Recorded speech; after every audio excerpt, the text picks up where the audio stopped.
바로 시작하겠습니다. 먼저 PSG와 트루아의 경기를 분석해 보도록 하겠습니다. 프랑스 1부 1위의 PSG입니다. 유벤투스가 벤피카에게 패배하면서 챔스 16강은 확정입니다. 그러나 본인들도 하이파를 7대2로 대파하면서 유벤투스의 경기 결과와 관계없이 자력으로 토너먼트 진출을 확정지었죠. 다소 주춤하던 득점력이 다시 살아나고 있는 것은 다행이었던 부분입니다. 네이마르가 돌아와 다시 M&M 트리오가 완성되었고 메시와 은바페가 2골 2도움을 기록하면서 펄펄 날아다니는 모습을 보여주었습니다. 이적생 솔라르도 데뷔골을 기록하면서 경기의 활용 점정을 찍었는데요. 공격진의 퀄리티와 개인 기량이야 두말하면 입 아픈 상태입니다. 다만 수비진이 다소 불안한 모습을 보여주었다는 점은 흠입니다. 돈나룸마도 최후방에서 안정감 있는 모습은 아니었고 마르퀴니스도 빌드업에서는 좋은 모습을 보여주었지만 공중에서 볼 경합을 하나도 성공시키지 못한 모습이었습니다. 네이마르가 파울 4번을 기록하는 등 적극적으로 수비에 가담해주는 모습을 보여주긴 했지만 하이파에게도 2골을 실점한 점은 아쉬울 수밖에 없을 듯합니다. 결정자는요, 페레이라, 멘데스, 킴펜베, 펜벨레, 리코 선수가 결정할 것으로 보입니다. 프랑스 1부 11위의 트루아입니다. 최근 4경기에서 승리가 없습니다. 득점력이 꾸준하게 유지되고 있다는 점은 긍정적인 부분인데 문제는 수비력에서 자꾸 허점을 보인다는 점이죠. 선수비 후역습 성향으로 경기를 풀어나갈 것이 유력한 상황이고 PSG와의 전력 차이도 상당히 크고 올 시즌 트루아의 성향도 수비를 먼저 하고 역습으로 이어가는 모습을 자주 보여주고 있습니다. 결정자는요, 아고 우메 선수가 결정할 것으로 보입니다. 지난 경기에서 네이마르가 돌아오면서 전방에서는 완전체 공격 라인이 완성된 상황이고 공격전의 화려한 콤비네이션과 전반적인 폼이 상당히 좋았습니다. 트루아가 올 시즌 리그에서 무실점 경기가 없음을 감안한다면 PSG의 화려한 공격력이 다시 재현될 수 있을 것입니다. 다만 지난 경기에서 수비진의 안정감은 다소 떨어졌고 트루아도 결정력이 좋은 공격수를 향한 다이렉트한 공격으로 득점을 만들어볼 가능성이 높음을 감안한다면 PSG의 승리 가능성이 매우 높습니다.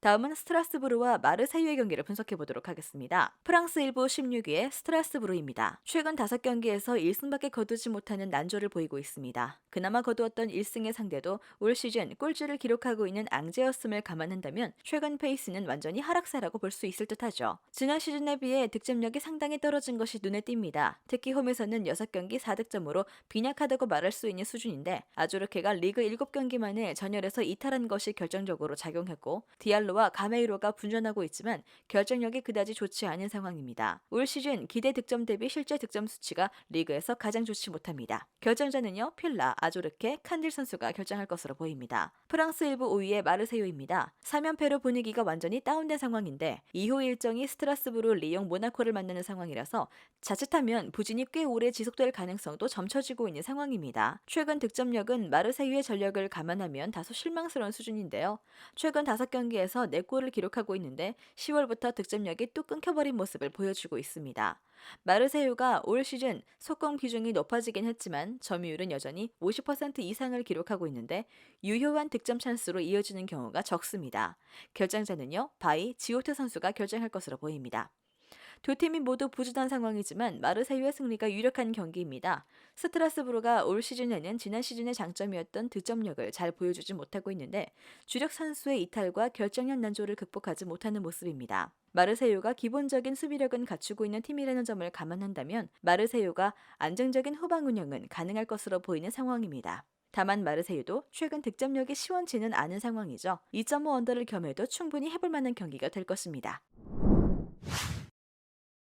다음은 스파르타 로테르담과 포르투나 시타르트의 경기를 분석해 보도록 하겠습니다. 네덜란드 1부 6위의 스파르타입니다. 위트레흐트에게 패배를 기록했지만 지금까지의 성과는 상당히 좋습니다. 벌써 지난 시즌 기록했던 8승의 절반이 넘는 5승을 리그에서 챙겼고 위트레흐트와의 경기에서 패하기까지 4경기에서 무패를 기록한 바 있습니다. 결정자는요, 남리 선수가 결정할 것으로 보입니다. 네덜란드 1부 11위의 시타르트입니다. 최근 3경기에서 승리가 없습니다. 그래도 최근 수비적인 안정감이 꽤 생긴 것에 힘을 받아 강등권과는 차이를 벌렸죠.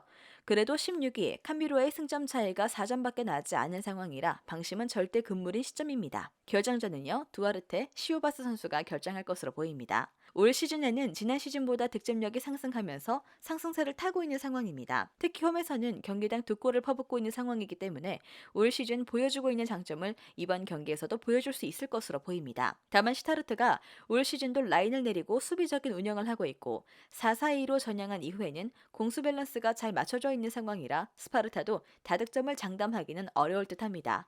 스파르타의 우세를 점치겠습니다. 마지막으로 고어헤드와 엑셀시오르 경기를 분석해 보도록 하겠습니다. 네덜란드 1부 15위의 고어헤드입니다. 7경기에서 패배가 없습니다. 비록 무승부의 비중이 많긴 하지만 강등권에서 탈출하기 위해서는 매 경기마다 승점을 따내는 것이 중요한 점을 고려한다면 기세가 아주 나쁘다고 보기는 어려울 듯합니다. 결장전은요. 멀더, 메티엘로, 페르난데스 선수가 결정할 것으로 보입니다. 네덜란드 1부 10위의 엑셀시오르입니다. 2연승을 달리고 있는데 컵 대회에서 승리를 맛본 이후 상위 전력인 알크마르를 잡아내는 이변을 만들어낸 모습입니다. 일정상으로 꽤 까다로운 상대를 짧은 기간 내에 많이 만나는 상황인데 페이노르트를 만나기 전 두 경기에서 최대한 승점을 정립할 필요가 있을 듯하죠. 점유율 확보에는 기대를 걸지 않는 것이 좋겠습니다. 올 시즌 일부러 승격한 팀이라 기존 팀들과의 전력 차이가 꽤 크다고 할 수 있는 상황이고요. 결정자는요.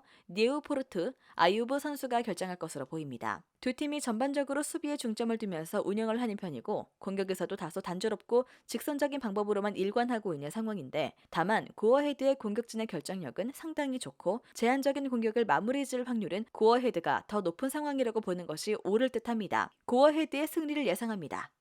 영상에서 알려드리는 내용들은 모두 1차 분석 내용들이며 2차 분석과 최종 조합픽은 영상 하단 고정 댓글 링크로 문의 주시면 안내 도와드리도록 하겠습니다. 시청해주셔서 감사합니다. 아직도 혼자 분석하고 계신가요? 이슬TV 스포츠 정보방에서는 실시간 스포츠 커넥션을 통한 소통하는 관리 시스템으로 확실한 수익을 전해드리고 있습니다. 정보방 입장 조건은 없으며 일반인들은 쉽게 접할 수 없는 배당 흐름 분석, 모든 경기 라인업과 결장자, 마지막으로 분석 모델링을 통한 최종 조합픽까지 무료로 제공해드리고 있습니다. 물론 마음에 안 들면 둘러보시고 나가셔도 됩니다. 혼자 하면 단기간으로 수익을 볼 수도 있겠지만 함께하면 장기간으로 꾸준한 수익이 가능합니다. 정보방 무료 참여하시고 꾸준한 수익을 원하시는 분들은 영상 고정 댓글 링크로 문의 주시면 안내 도와드리겠습니다. 늦지 않았습니다. 함께 합시다.